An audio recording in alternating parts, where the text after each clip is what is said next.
We have a very specific image of what it takes to build an empire. We picture the titans of industry at the top of the skyline as cold, untouchable, and ruthlessly arrogant. But if you spend any actual time in those elite circles, you quickly notice a strange paradox.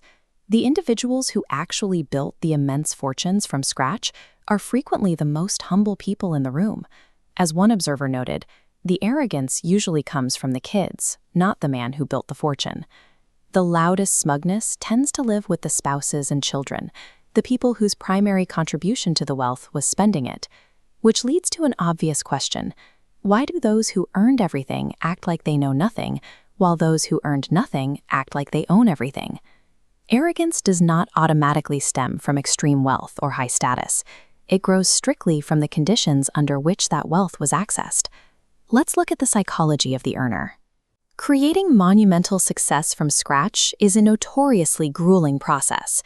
It takes years of grinding through roadblocks that would break most people. Every single failure, every rejection, and every late-night hurdle overcome serves a distinct purpose. They act as hard, measurable data points about how the real world actually operates. This creates data-rich confidence.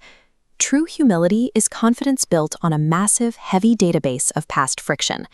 Because they stacked every block themselves, they have exact context for how difficult reality actually is. They know the precise cost of survival. Earners remain grounded because their self-assurance is bound by the laws of reality, forged by the effort to build lasting value. Now contrast that with the spender.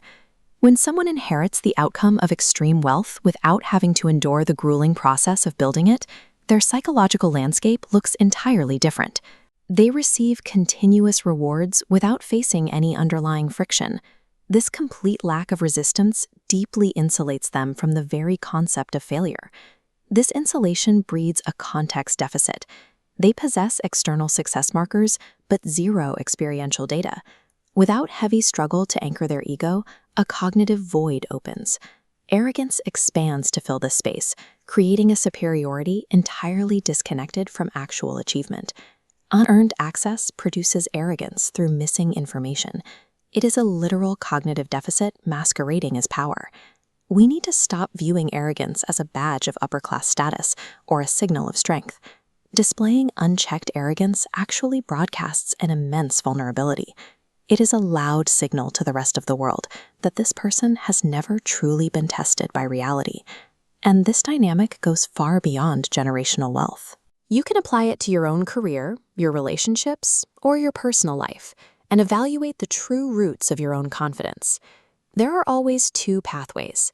You can secure your self-worth to the heavy, unmovable bedrock of lived experience, or you can let it float blindly on the thin air of unearned access. Genuine, earned confidence is almost always quiet. It stays quiet because it holds an intimate, bruising understanding of exactly what success costs. Arrogance, on the other hand, has to be loud. It must be highly performative, because at its absolute core, there is nothing actually there.